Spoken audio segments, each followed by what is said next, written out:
संपत्ति एक आवश्यक विषय वानिपीडिया से गुरुत्वाकर्षण किसी को समुद्र और नाले से सीखना चाहिए।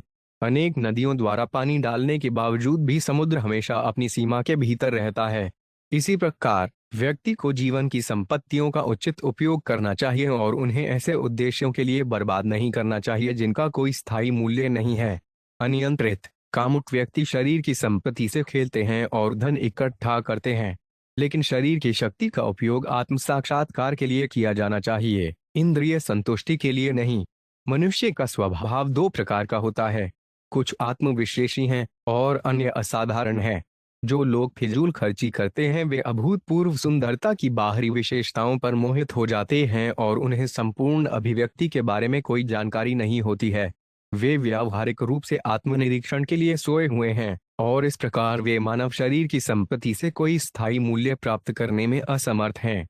श्रील प्रभुपाद की पुस्तकें, व्याख्यान, वार्तालाप और पत्र इस आवश्यक विषय की व्यापक प्रस्तुति प्रदान करते हैं, जैसा कि वाणी कोट से शीर्ष श्रेणी में देखा गया है। उनकी पुस्तकों का एक परिचय निम्नलिखित 8 उदाहरणों में दिया गया है। श्रील प्रभुपाद की पुस्तकों से उदाहरण: एक पुरुष किसी स्त्री की सेवा, उसकी सुंदरता और कई अन्य संपत्तियों के कारण उससे जुड़ जाता है, और इसी तरह एक महिला भी एक पुरुष से इसलिए जुड़ जाती है क्योंकि वे उसे रहने के लिए एक अच्छी जगह, गहने, पोशाक और बच्चे देता है। यह एक दूसरे के प्रति लगाव का सवाल है। जब तक कोई भी इस तरह के भौतिक सुख के लिए दूसरे से जुड़ा हुआ है, तब तक महिला पुरुष के लिए खतरनाक है और पुरुष भी महिला के लिए खतरनाक है।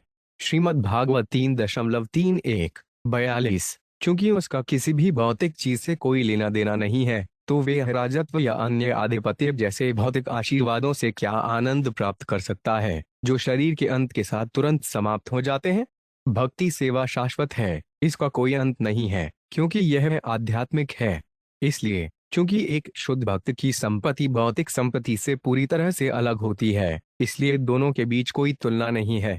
श्रीमद् भागवत 1.18-31। हालांकि भक्ति योग इतना शक्तिशाली है कि यह कर्म योग या ज्ञान योग पर निर्भर नहीं करता है।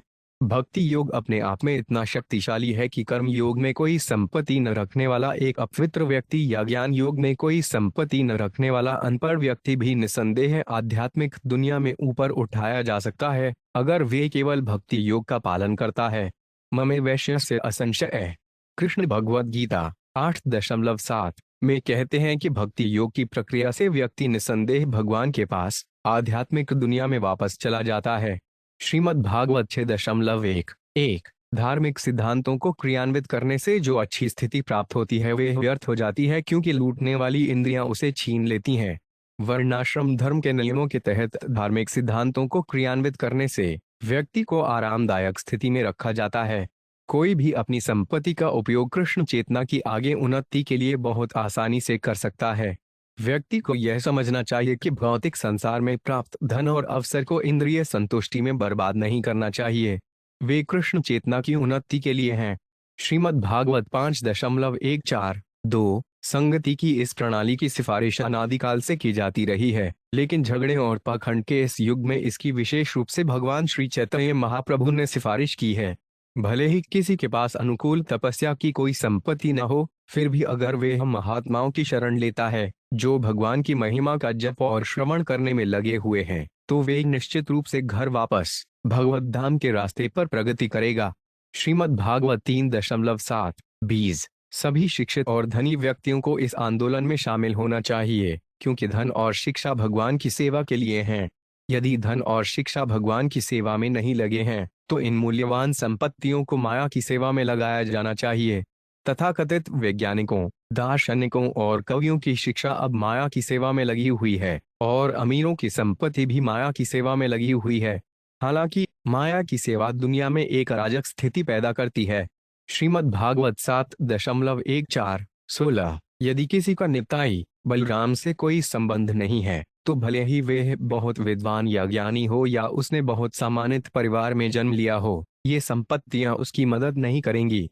इसलिए हमें बलराम से प्राप्त शक्ति से कृष्ण भावनामृत के शत्रुओं पर विजय प्राप्त करनी चाहिए।